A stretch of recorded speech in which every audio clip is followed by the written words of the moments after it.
Mais on a ici un passage dans Daniel, chapitre 3. Et en préparant cette semaine, je pensais à combien de fois que j'ai donné ce cours-là à des enfants dans l'école dimanche, les clubs de bonnes nouvelles. Toutes des histoires que c'est fun, c'est visuel, il y a beaucoup de choses qui se passent. Et je me dis, comment est-ce qu'on va faire pour rendre ça intéressant pour des adultes? Quel défi qu'on a. Ah oui. On commence avec chapitre 1. Et pour commencer, j'aimerais vous poser des questions. Comment sentez-vous quand le monde nous pousse de tous les côtés? J'ai mentionné ça à Charles le matin avant que vous êtes arrivés. La pression des pères, est-ce qu'on en a? On va à l'école et tout le monde nous pousse. On va au travail et tout le monde nous pousse. Et fais ci, fais ça, essaye ça. Et il y a des choses que je comprends que les gens, évidemment, ils sont très fiers. La gang avec qui je travaillais l'année passée, eux autres, ils aimaient ça, des choses épicées. Essaye ça. Et tu essayes, puis il y a rien que des larmes qui sortent, hein, ça coule. Tu dis, la pression des pères, les gens autour de nous qui nous poussent. C'est une réalité. En fin de compte, c'est plus que juste des petites choses. C'est souvent des choses sournoises, des choses qui sont cachées en dessous de toutes sortes de définitions. Comment vous sentez quand les gens nous poussent pour accepter leurs valeurs? Et on est dans un monde de tolérance aujourd'hui. Moi, je tolère vous, toi, tu me tolères moi. Tout le monde est en train d'endurer l'un l'autre. Mais c'est un peu la réalité. On a ces pressions séculières. Mets de côté ton religion, ton Jésus-Christ. Mets tout ça de côté.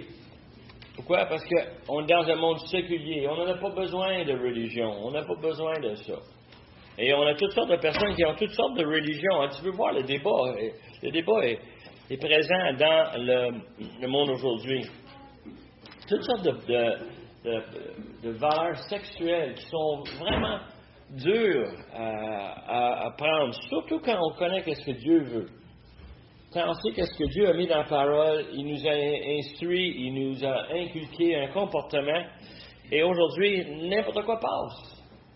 Ça n'a vraiment pas de choses. On a misère même à regarder la télévision, les films. Cette semaine, mon fils et moi, on parlait des bandes dessinées aux enfants. Où un petit garçon s'en allait au camp. C'est des animaux, c'est pas des personnages, mais c'est des bandes dessinées. Puis le petit dit bye-bye à papa, puis bye-bye à daddy. Il y en avait deux papas. Puis moi puis lui, on se regardait en disant, c'est ça pour les enfants de 3-4 ans? C'est déjà dans nos cultures, hein? Et essaie de nous faire accepter des choses que nous savons que Dieu ne l'aime pas et Dieu n'en veut pas. Ça peut être aussi des pressions économiques. Combien de vous vous souvenez de Michael Habib? Il était ici, il est parti aux États-Unis. Michael et moi, on a eu des longues discussions, puis ça finissait tout le temps la même chose. Michael est tellement contre le concept d'avoir des dettes. Mais notre société aujourd'hui, ce n'est que des dettes. Justement, cette semaine, on regardait le dette canadien qui dépasse $1 milliard. C'est beaucoup d'argent qui dépasse. Et ça grandit. Pas 1 milliard. 100 milliards. Hein? C'est 100 milliards. C'est 1000 milliards.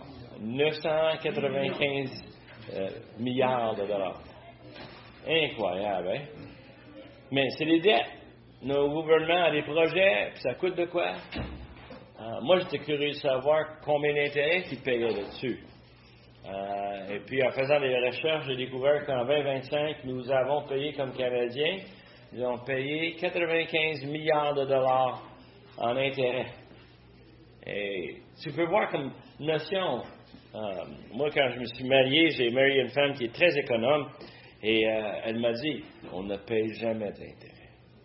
J'ai dit, bien, si on achète une maison, on la paye cash, notre maison. On a eu bien des discussions sur l'argent, moi et elle. Mais on comprend très bien les principes économiques que Dieu nous donne. Comment on devrait gérer les finances? Comment on devrait les appliquer? Les pressions politiques, des pressions. Est-ce qu'on n'en a pas énormément de pression autour de nous qui nous dit qu'on devrait adopter telle stratégie? Toutes sortes de choses. Et moi, je me suis demandé à l'États-Unis, lors des dernières élections, j'avais des connaissances en Californie, je leur ai demandé pourquoi tu votes pour tel parti. Ils disaient, c'est bien simple. Ils disaient, on vote pour le parti qui ne supporte pas l'avortement. Quand j'ai dit ça, wow! Mais non, mais c'est dans tout le programme. On n'en veut pas de ça. On veut que la vie d'un enfant soit précieuse, que ce soit respecté, que ce soit sauvegardé. Puis, avec ça, ils sont obligés de faire toutes sortes d'autres compromis. Pourquoi? Parce qu'il y avait une partie qui avait prononcé là-dessus. On a toutes sortes de pressions. Nous savons ce que Dieu s'attend de nous. Nous lisons les Écritures fidèlement et je vous encourage de lire tous les jours. Il y a des choses là-dedans pour vous préserver depuis des milliers d'années pour que vous puissiez apprendre et que vous puissiez mettre en pratique dans votre vie. C'est tellement essentiel. Et ce qui arrive à la longue de lire les Écritures, de réfléchir dessus, de méditer, c'est qu'on réalise qu'il y a une façon que Dieu pense qui est radicalement différente que tout le monde humain autour de nous. Et d'ailleurs, même nous, on est obligé de changer la façon qu'on pense pour être capable de se dire, oui Seigneur, c'est comme ça que tu le veux, c'est comme ça qu'on va le faire. Alors, cette notion d'avoir la pression. Bon, cette semaine, dans le passage, on va parler de pression. Et pas des petites pressions, des assez grandes pressions qui viennent nous achaler. La semaine passée, j'ai introduit le sujet avec simplement à décrire les joueurs qu'on trouve dans le livre de Daniel. Vous vous souvenez très bien, je n'irai pas en détail, mais je suis sûr que vous l'avez, sinon vous pouvez aller sur le site web, on a placé le message là. Mais on a 4 jeunes hommes que Dieu a mis dans les mains des Babyloniennes. On a vu ça dans Daniel chapitre 1. Et ces 4 hommes, Richard nous avait bien expliqué que c'était des hommes résolus. Ils ont décidé d'agir d'une façon digne de leur Seigneur. Et ils ont décidé de rester fidèles. Et ça, c'est critique parce qu'aujourd'hui, on va les voir en action encore. Et ils sont mis dans les mains des Babyloniennes pour servir un roi païen. Et on avait parlé long et large sur Nebuchadnezzar. Dans le livre de Daniel, peut-être le caractère qui prend le plus de place, c'est le roi Nebuchadnezzar. Et on va voir ça plus en détail encore aujourd'hui. On a vu que c'était un homme puissant, mais arrogant et orgueilleux. Comme beaucoup de personnes en pouvoir aujourd'hui, n'est-ce pas? Ça n'a pas changé à travers les milliers d'années. C'est le même comportement. Ils pensent qu'ils peuvent faire presque n'importe quoi. L'autre élément qu'on a parlé à la fin de la semaine passée, c'est qu'on regarde Nebuchadnezzar pour réaliser que c'est un homme, ce qu'on appelle un polythéiste. Et ça, c'est quelque chose qu'aujourd'hui, on dirait, c'est absent de notre pensée. Mais la réalité, c'est qu'on vit dans un monde polythéiste. Pourquoi? Parce que c'est un monde qui ne veut pas de Dieu, ils vont prendre d'autres dieux. Un des commentaires que j'avais vu cette semaine parle du fait que qui est le Dieu qu'on voit le plus souvent? C'est le Dieu de soi-même, n'est-ce pas? On veut se satisfaire, on veut faire ce qui nous semble bien à notre esprit. Et la réalité, c'est que Nebuchadnezzar est un exemple parfait de cette sorte de comportement. Quelqu'un qui pense d'une façon comme ça lui plaît. Et comme les archéologues nous ont dit, dans la ville de Babylone, on a trouvé dans les ruines au-dessus de 50 différents temples pour des différents dieux. C'est normal. Et pense un peu, on a parlé un peu de la méthode de Nebuchadnezzar la semaine passée, comment est-ce qu'il aime ça, intégrer les cultures. Mais qu'est-ce qu'il ramassait avec chaque culture? Les dieux païens. Et pour satisfaire la population, qu'est-ce qu'il va faire? Bien, il va construire un temple juste pour eux autres. Sur toutes les nations qui ont été conquéries par les Babyloniens, ils ramassaient les peuples, ils ramassaient leur langue, leur culture et leur religion. Ils prenaient tout pour leur intégrer. Et c'était un homme qui était polythéiste. Et on a vu ça un peu dans les différentes façons qu'il a géré ses exploits. La manière qu'il a traité Daniel, et Daniel dans le chapitre 2, vous vous souvenez, il a pu lui redire son rêve qui l'avait troublé tellement et qu'il a pu l'interpréter. Puis à la fin, on a vu dans les versets comment il louait Daniel parce qu'il y avait un Dieu qui était capable. Et c'est pas parce que lui, il s'est converti. C'est parce que simplement, lui, il acceptait le fait qu'il y avait d'autres dieux et les dieux avaient des capacités. Et là, le Dieu de Daniel semble avoir énormément de capacités pour déterminer les rêves. Et on va voir ça dans les chapitres qui viennent. Le problème que quand on vit dans un monde polythéiste, c'est qu'on commence à regarder tous les dieux comme étant des petits dieux. Moi, j'aime ça, on appelle ça des dieux de poche. Hein? Je m'en vais et je mets mon pâte de lapin dans mes poches, puis quand quelque chose va mal, je vais le frotter et puis ça va aller mieux. On a une tendance d'accepter les dieux pour quelques raisons personnelles. Et il semble que Nebuchadnezzar était comme ça parce qu'il était rendu à un point que lui-même, il se considérait comme un dieu. C'est pas nouveau. Okay? On a plein de caractères dans l'Ancien Testament où on avait des gens qui se prenaient pour Dieu. Et la façon qu'ils se prenaient dans les Écritures, de toutes les différentes façons imaginaires. Un exemple flagrant, l'Empire romain. L'empereur était devenu, quoi? Presque un dieu. Et littéralement, on adorait le gouvernement. Pourquoi? Ben, on va adorer une dizaine de dieux. C'est quoi un de plus? Surtout, lui a les pouvoirs pour nous faire vraiment du tort. On est aussi bien de mettre un peu de respect dans la recette, puis bouillir.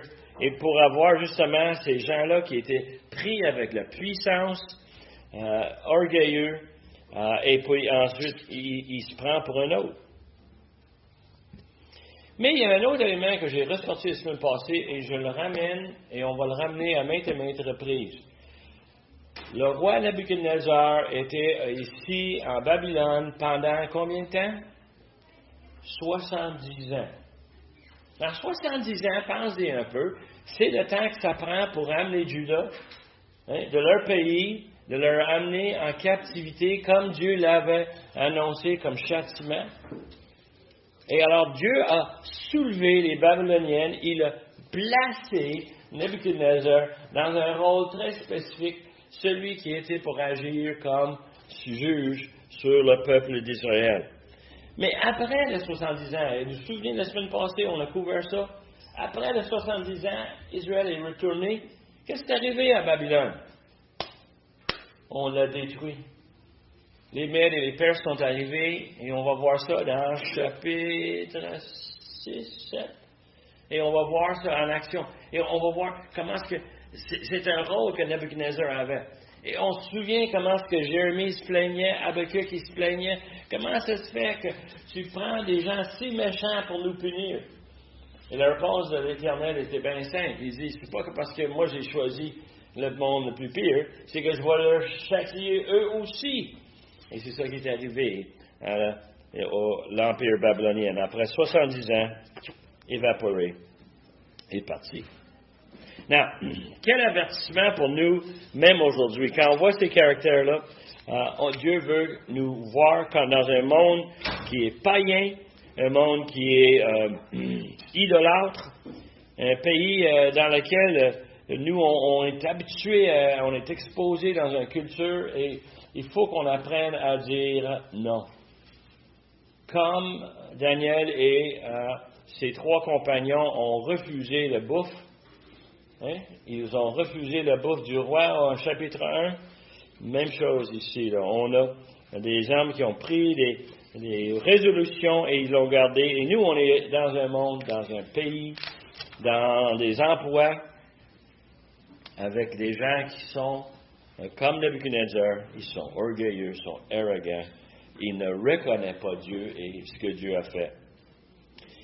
On avait commencé avec le verset 1, on a parlé de Nebuchadnezzar qui fit une statue d'or haut de 60 coudées et large de 6 coudées.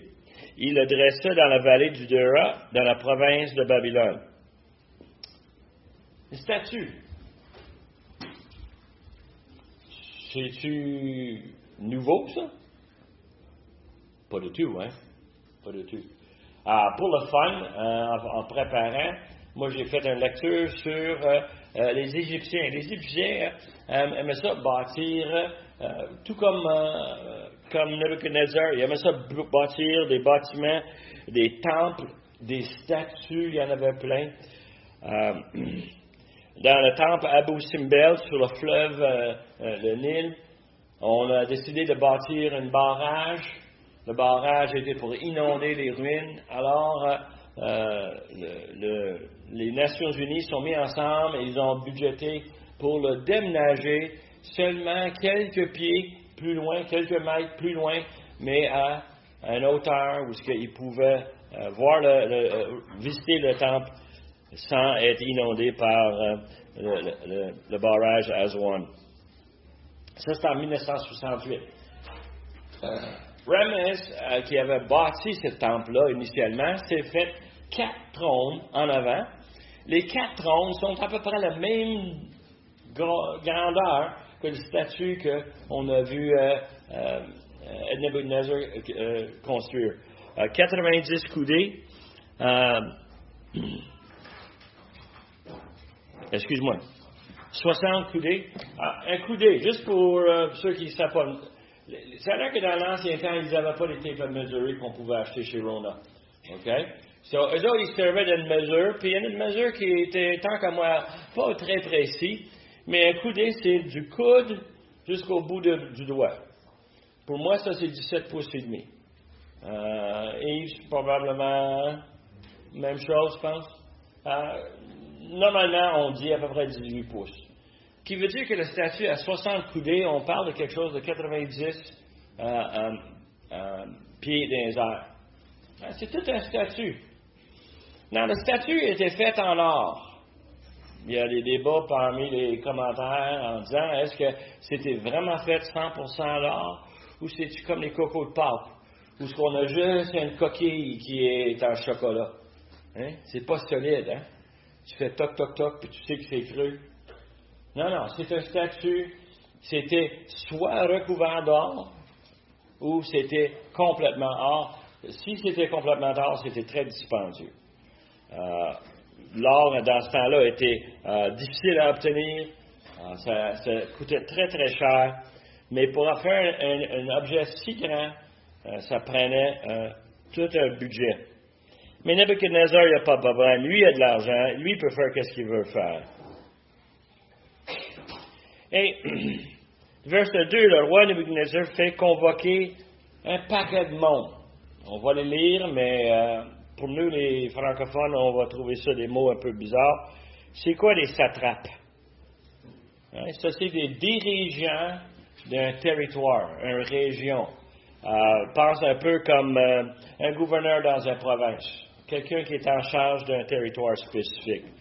Un exemple flagrant, ça va être Shadrach, Meshach et Abednego.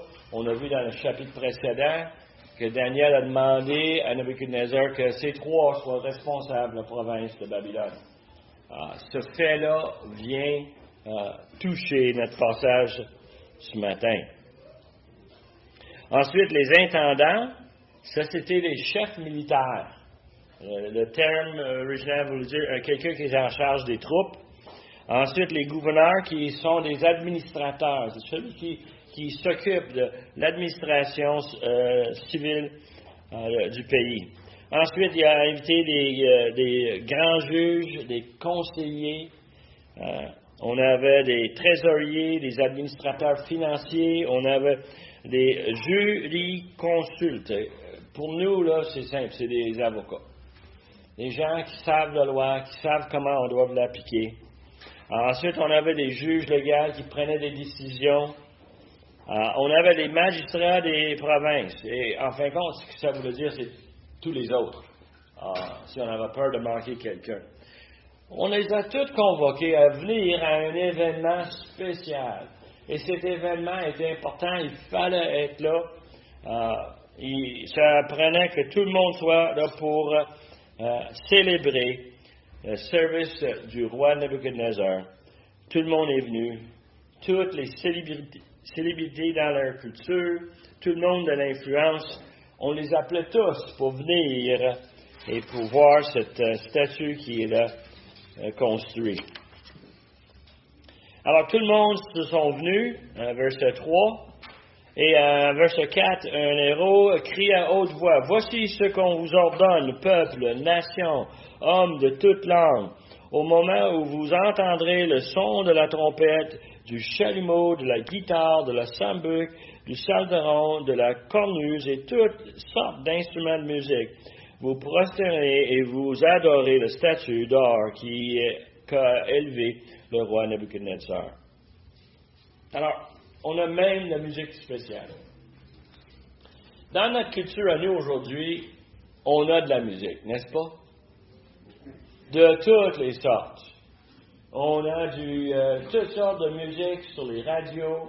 On a une musique qu'on a à la télévision, des programmes de spectacles. On a des grands orchestres qui nous amènent des grands morceaux musicaux qui datent de longtemps, mais qui sont tellement beaux à entendre. Cet événement que Nebuchadnezzar organise, là, c'est en compétition avec ce sort d'événement. C'est un grand spectacle. C'est pas juste un statut qu'on a monté. Non, on invite les gens. C'est une grande célébration. Et on leur invite pour venir. Et ils vont prosterner, et ils vont adorer le statut que Nebuchadnezzar a monté. Now,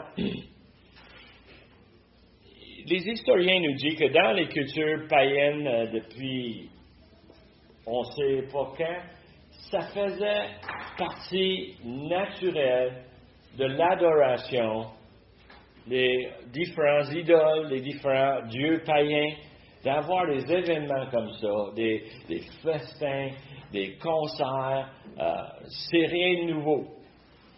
Moi, je connais des gens, même dans ma famille, qu'eux autres, là, s'ils ne connaissaient pas le Seigneur, je pense qu'ils seraient esclaves de ça, parce qu'il y en a qui assisteraient à tous les concerts qu'ils peuvent. Tellement qu'ils aiment ça, ils trouvent ça agréable, c'est vraiment touchant. Mon père nous taquinait souvent, il dit, quand tu entends un tel morceau de musique, il dit, c'est comme, ça me donne la chair de poule. Puis là, on a dit, Pop, arrête donc. Hein? Mais non, il a raison, ça donne des émotions. Et c'est justement. Et quand il annonce le fait que quand tu entends la musique, ça va être un moment, un signal, ça va être un déclencheur où on commence l'adoration de la statue. Et sinon, il va avoir des conséquences. Verset 6. Quiconque se prosternera pas et n'adorera pas sera jeté à l'instant même au milieu d'une fournaise ardente. C'est pourquoi au moment où tous les peuples entendent le son de la trompette, du chalumeau, de la guitare, de la sambuc, du psalteron et toutes sortes d'instruments de musique, tous les peuples, les nations, les hommes de toutes langues se prosternèrent et adorèrent la statue d'or qu'avait élevé le roi Nebuchadnezzar. Aïe aïe, ça va chauffer. So, non seulement est-ce qu'on avait des musiciens, non seulement est-ce qu'on avait cette énorme statue, mais il semble qu'on avait monté une fournaise. Now, pour ceux qui connaissent les Côtes Noires, on aime bien ça, les feux de camp. Right, Nick? Absolument. On fait n'importe quelle excuse pour faire un feu de camp. On va au camping, ça nous en prend. On amène le bois, on amène les aliments, on se prépare, hein, on est organisé. Dans nos maisons, on a eu l'habitude d'avoir des petits foyers de bois. Ça chauffe bien, surtout dans les temps comme aujourd'hui. Hein? On aime ça. On comprend très, très bien. Mais eux autres ici, là, ils ont une fournaise ardente. C'est toute une fournaise. C'est pas une petite poêle à bois. C'est quelque chose de majeur qui a été construit. À quoi ça servait? On ne sait pas. Est-ce que c'était un four spécialement construit pour cuire le céramique, la poterie? Peut-être. Je ne sais pas. On n'a pas d'idée, mais on sait que c'était là, c'était préparé d'avance pour cet événement. Et ce qui m'a frappé, moi, en lisant le passage, et je vais dire à plusieurs reprises, c'est le concept ici, et j'ai mis l'emphase là-dessus, c'est une punition instantanée. Et, normalement, on est habitué à des gens qui font quelque chose de pas correct, il y a un processus quelconque, même dans les foyers avec les enfants, on vérifie et tout ça, et là, on détermine la punition adéquate, et puis après un certain temps, on l'applique. Non, pas ici. Ici, c'est qu'à instantané, on va te mettre dans une fournaise ardente si tu ne prosternes pas et tu n'adores pas le statut que le roi avait fait. En verset 8, ça revient à le point que je voulais dire de chapitre 2. À cette occasion, dans le même temps, quelques Chaldéens s'approchèrent et accusèrent les Juifs. Now, il faut comprendre qu'il n'y a pas énormément de Juifs en termes de population. Ils visent des Juifs spécifiques. OK? Lesquels Juifs qu'ils visaient? Bien, ils visaient ceux qui l'avaient vraiment, hein? Ils avaient vraiment mis à dos qui, ça? Mais ceux que Daniel a mis au-dessus d'eux autres. Les Chaldéens, c'est les Babyloniens, c'est les gens qui viennent de la province de Babylone. Et qu'est-ce qui arrive? C'est qu'ils ont 3 Juifs qui sont en charge de leur pays, et qui sont en charge de leur province. Pourquoi pas des Chaldéens? Pourquoi est-ce qu'on est obligé d'avoir des Juifs? Vous pensez qu'on est les seuls qui ont des problèmes racistes? Non. Eux autres aussi, il y en avait plein. Et l'amertume et la haine. Et ils ont constaté que parmi tout le monde qu'il y avait là, il y en avait 3 qui ne se sont pas mis le genou à terre et ils soulèvent ça à Nebuchadnezzar. Et la façon qu'ils le disent, OK, ils prirent la parole et ils dirent au roi Nebuchadnezzar, ô roi, vis éternellement. Qui vit éternellement en passant? L'Éternel, le Dieu. Et alors on lui souhaite, ô roi, le Dieu, tu as donné un ordre auprès lequel tous ceux entendent le son de trompette, tous les instruments devraient se prosterner et adorer le statue d'or. Et après lequel quiconque ne se prosterne pas et n'adore pas sera jeté au milieu d'une fournaise ardente. C'est drôle qu'ils n'ont pas mentionné le mot instantané, mais j'ai l'impression que c'est ça qu'ils voulaient dire.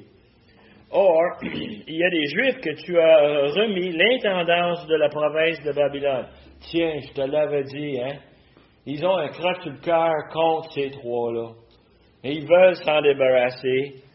Shadrach, Meshach et Abednego, les noms babyloniennes des trois hommes, qui ne tiennent aucun compte de toi, ô roi, ne servent pas tes dieux et n'adorent point le statut que tu as élevé.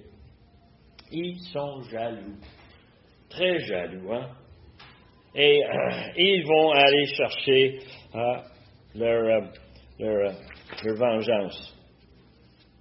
Verset 13, et ça va revenir à travers le passage, c'est que Nebuchadnezzar, j'ai mentionné que c'est un homme arrogant, un homme orgueilleux, c'est un homme puissant, mais violent. All right? Pourquoi? Parce qu'il nous dit, Nebuchadnezzar, irrité et furieux. Alors, moi, j'essaie de faire le calcul. Il y a des choses qui m'irritent dans la vie. Est-ce qu'il y a des choses qui vous irritent? Oui, il y a des choses que ça me déplaît. Mais pour me rendre furieux, c'est un autre coche. C'est pas mal plus loin, ça, d'être furieux. Et c'est le cas de Nebuchadnezzar. Il donne à l'ordre qu'on amène Shadrach, Meshach et Abednego et qu'on le jette dans la fournaise. Non, c'est pas écrit ça. Hein? Et ces hommes furent amenés devant le roi.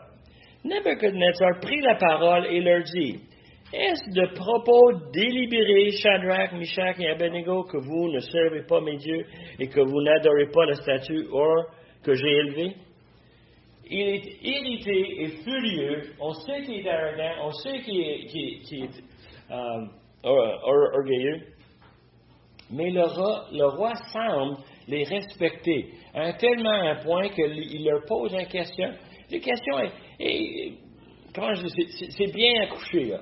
C'est bien déposé. Il dit la question, est-ce que c'est délibéré de votre part? Ou c'est juste un accident que vous n'avez pas servi le roi et les dieux qu'on a?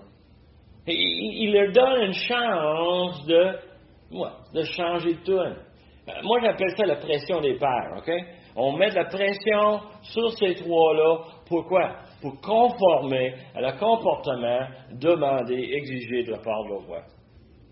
Et il leur donne une chance de changer leur comportement. Maintenant, verset 15, il dit, « Tenez-vous prêts au moment que vous entendez le son de la trompette, le chalumeau, tous les instruments. Vous avez à adorer le statut que j'ai fait. Si vous ne l'adorez pas et vous serez jetés à l'instant même au milieu d'une fournaise ardente, et quel est le Dieu qui vous délivre de ma main? » Et ça revient un peu à ce que je disais tantôt. On voit un homme qui est puissant, mais que lui est polythéiste, il prend tous les dieux et il se considère, lui, quoi? Son Dieu. Parce qu'il dit, quel Dieu va te protéger de quoi? De ma main. Alors il dit cela, et c'est tellement clair comment ils pensent. Ils pensent que leur Dieu, ton Dieu est capable de déterminer des rêves, c'est bon ça. Mais en réalité, là, c'est moi qui ai la main forte actuellement. Je vous tiens, je suis capable de vous faire punir. Et il est tellement libre dans cette pensée. Shadrach, Meshach et Abednego, verset 16, ils vont répondre à Nebuchadnezzar. Et leur réponse est, tant qu'à moi, là, admirable. Je me demande, et tout le long du passage, j'essaie d'appliquer cette situation à ma vie, à moi. Est-ce que je suis capable de répondre si vite, si sec, si simple, si respectueux, mais dire la vérité comme ça, d'un chat? Ça prend le courage, hein? Et ça amène à dire, quelle sorte de prière que je devrais demander, Seigneur, donne-moi le courage dans ce monde aujourd'hui. Ah oui. Il réplique à ça. Qu'est-ce qu'il dit? Nous n'avons pas besoin de te répondre là-dessus. Vous n'avez pas besoin de répondre. Voici notre Dieu que nous servons peut nous délivrer de la fournaise ardente, et il nous délivrera de ta main, ô roi. Sinon, sache, ô roi, que nous ne servions pas tes dieux et que nous n'adorons pas la statue d'or que tu as élevée. Pas besoin de nous mettre la pression, Nebuchadnezzar. Nous, on est des hommes résolus. On va servir l'Éternel. C'est déjà décidé. Et ça, c'est important de réaliser leur réponse. Ils n'ont pas essayé de tourner autour, trouver une façon de satisfaire, même apaiser leur... Non. Moi, je connais un petit garçon et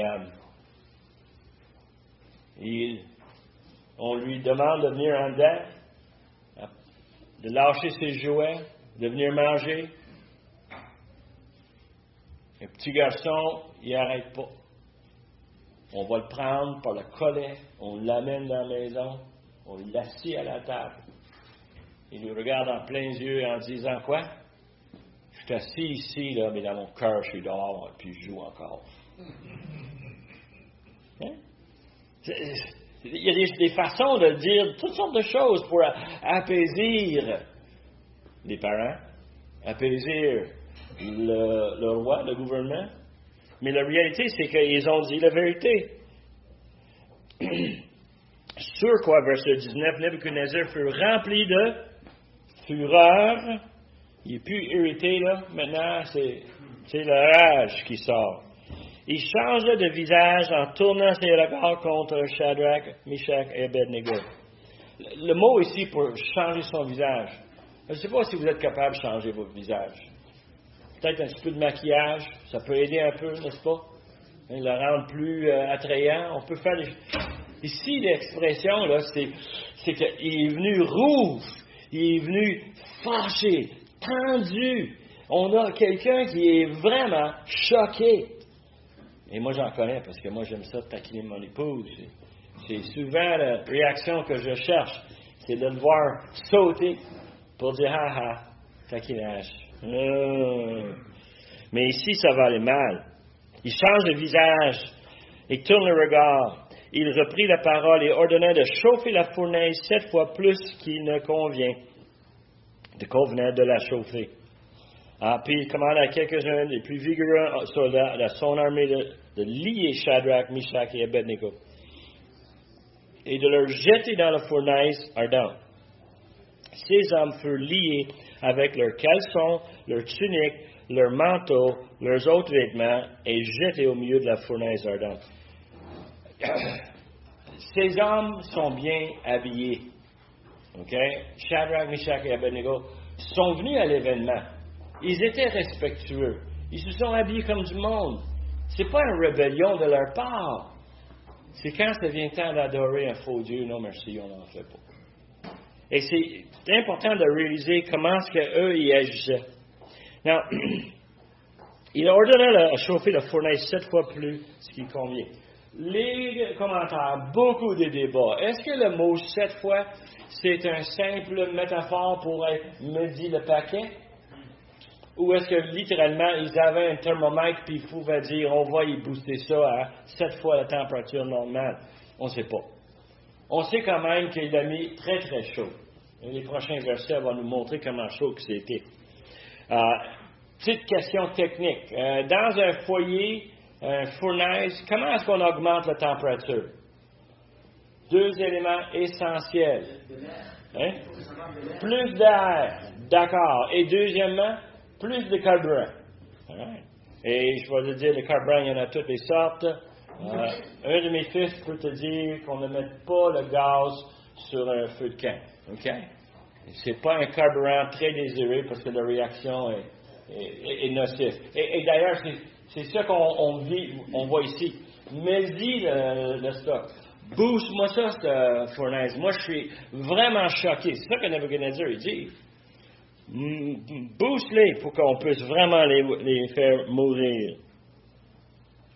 Now, verset 22, comme l'ordre du roi était sévère et que la fournaise était extraordinairement chauffée, la flamme tuait les hommes qui l'avaient jeté, Shadrach, Meshach et Abednego. Alors, imaginez-vous, on a des hommes qui ramassent ces Juifs liés, on les soulève, on les traîne, on les jette dans la fournaise, mais la fournaise est tellement chaude que le feu du fournaise sort et ça consomme les soldats, les gardes que Nebuchadnezzar avait demandé de jeter. On parle d'une loyauté assez exceptionnelle, n'est-ce pas? Parce que moi, j'ai été tenté à dire à Nebuchadnezzar, tu veux les mettre dans la fournaise, fais-le toi-même, parce que moi, c'est dangereux, ça. C'était très dangereux. Non, ces hommes sont allés obéissants et puis ils ont perdu la vie. Tellement que c'était chaud. Et pourtant, on a ici Shadrach, Meshach et Abednego qui sont quoi? Ils ne sont pas touchés. Verset 23, les 3 hommes, Shadrach, Meshach et Abednego, tombèrent liés au milieu de la fournaise ardente. Alors le roi Nebuchadnezzar fut effrayé et se leva précipitamment. Il prit la parole et dit à ses conseillers, « N'avons-nous pas jeté au milieu de feu 3 hommes liés? » Il répondit au roi, « Certainement, au roi. » Il reprit et dit, « Eh bien, je vois 4 hommes sans lien qui marchent au milieu du feu et qui n'ont point de mal. Et la figure du 4e ressemble à celle d'un fils de Dieu. » Toute une révélation, hein? On jette ces hommes, les gardes sont brûlés, mais eux autres sont plus liés et ils marchent, ils se promènent dans la fournaise. Ils ne se font pas brûler. Puis en plus, il y a un 4e. Grand débat. C'est qui le 4e? Dieu. OK, il y en a qui disent que c'est une Christophanie pré-incarnée. Hein? C'est une incarnation de Jésus-Christ avant qu'il est arrivé à Bethléem. Ça se peut-tu? Ça se peut que ce soit une fils. Et on a déjà vu ça dans Genèse 18, lorsque Abraham est en tente et qui est venu. C'est Dieu qui est venu, mais en forme d'homme. Et on souhaite souvent que ceci soit le Fils, la 2e personne de la Trinité. Beaucoup de débats dans le commentaire. les gens pensent que ça se peut que ce soit simplement un ange. Un ange envoyé pour protéger les trois.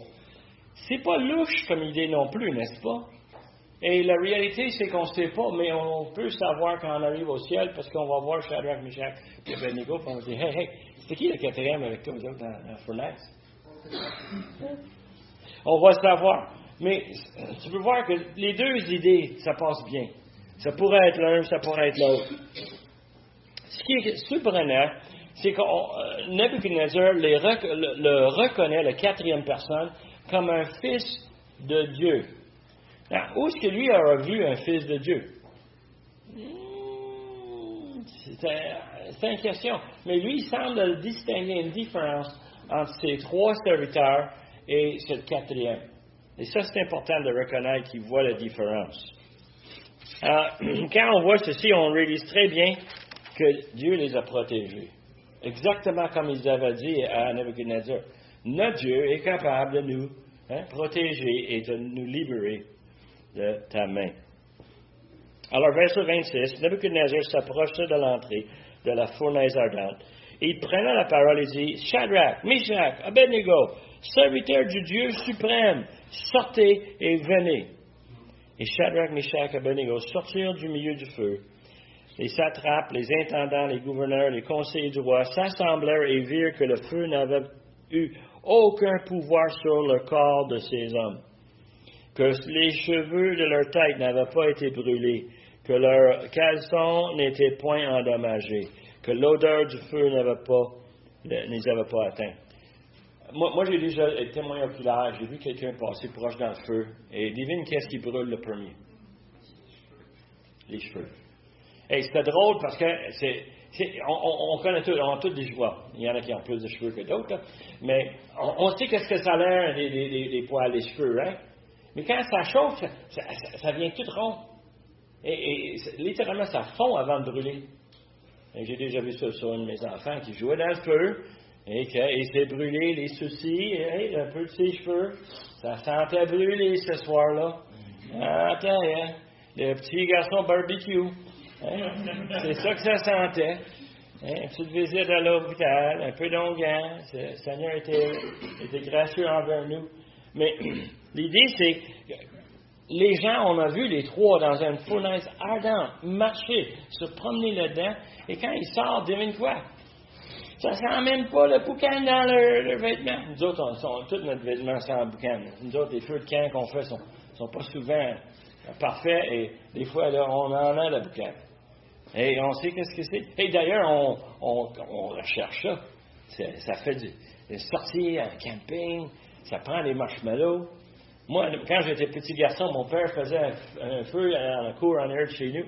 Moi et mon frère, on courait dans le bois pour se couper des manches, des branches, puis on mettait le bout pointu, puis devine pourquoi.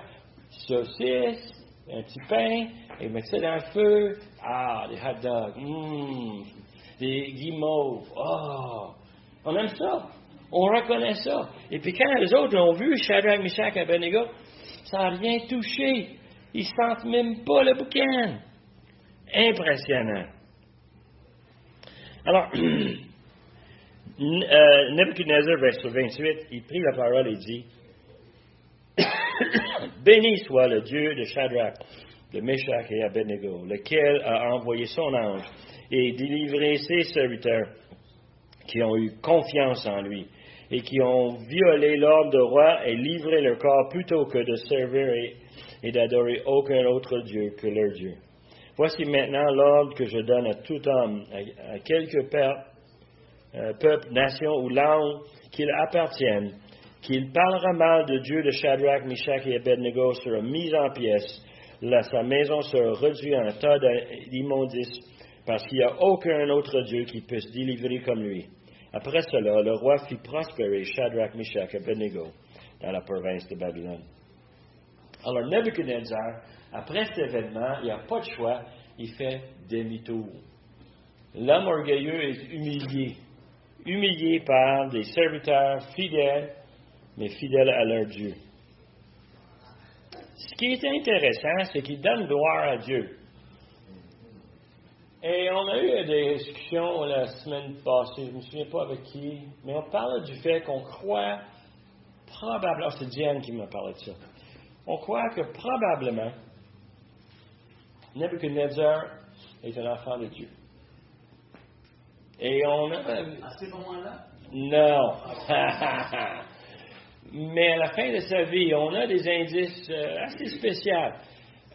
Mais ici, on peut voir ici qu'il, parmi ces polythéistes, il commence à placer Dieu sur un pédestal un petit peu plus haut, un petit peu plus haut. La conversion de chacun de nous n'est pas venue instantanément. Qui a entendu l'Évangile la première fois et a tout de suite quitté toute la fausse... Hein? Depuis que je suis petit. Depuis que tu es petit. Et moi aussi, moi j'étais petit. Mais je sais qu'il y a un cheminement. Il y a un cheminement. Et Nebuchadnezzar, avec son arrogance, avec cette attitude qu'il a, son orgueil, il y a du chemin à faire. Et il commence sur le piste ici. On trouve ça un peu spécial. Et je me demande qu'est-ce qu'il a fait avec son idole après ça, parce qu'on n'en parle pas. Et je soupçonne qu'on l'a laissé là. Et je soupçonne qu'on a continué à l'adorer. Pourquoi? Parce que c'est des gens polythéistes, mais pas Shadrach, Meshach, ni Abednego.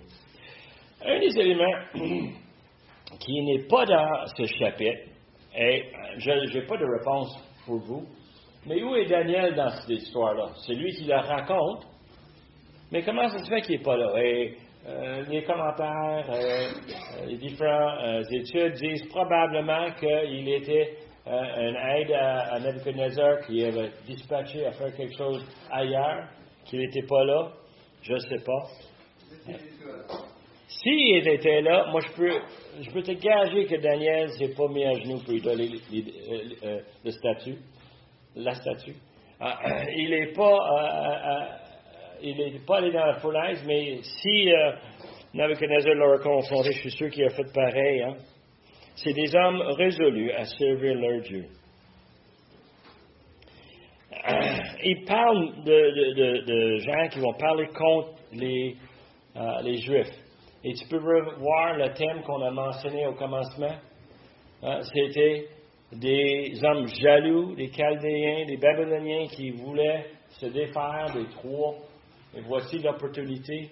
Et là, le roi a dit, on ne parle pas mal de ces trois-là. On ne parle pas d'eux autres et de leur Dieu. Alors, en conclusion, pour nous donner cela, ça doit nous encourager. Lorsque nous faisons face à des épreuves spirituelles et physiques dans le monde autour de nous aujourd'hui, de savoir que Dieu peut protéger trois hommes fidèles, résolus, nous, on a besoin d'avoir le courage comme eux autres, d'être quoi? D'être décidés, déterminés à suivre le Seigneur, peu importe. Et vraiment, on a besoin de se poser ces questions. Est-ce que nous sommes capables de rester résolus dans notre foi? Comme ces trois-là. Quand la pression du monde autour de nous pousse pour qu'on accepte, qu'on tolère leurs valeurs, qu'on essaie de trouver ça, une façon de s'aligner nos croyances avec ce que les autres croient, moi je sais que ça ne marche pas. Et je trouve ça difficile, mais c'est de la réalité. C'est nous, on a besoin de respecter ce que Dieu nous montre dans sa parole. Terminons avec un mot de prière. Père éternel, on veut te remercier pour l'exemple de ces trois hommes. Ces trois hommes qui ont choisi de te servir au lieu de succomber à la pression de faire comme tout le monde et d'adorer cette statue-là. Seigneur, on sait que c'est toi qui es le vrai Dieu, le seul Dieu. Il n'y en a pas d'autre. Et Seigneur, on sait que c'est toi qui es en contrôle, c'est toi qui as tout créé, c'est toi qui gères tout ce qui se passe aujourd'hui. Et Seigneur, on voudrait te donner l'honneur et la gloire qui est due. On voudrait, Seigneur, que tu nous aides et tu nous donnes le courage de l'annoncer fidèlement, la bonne nouvelle, qui est le pardon de péché disponible à n'importe qui tourne vers toi et qui accepte le cadeau gratuit que tu as fait pour nous. Seigneur, on demande ces choses par le nom de Jésus, notre Sauveur. Amen.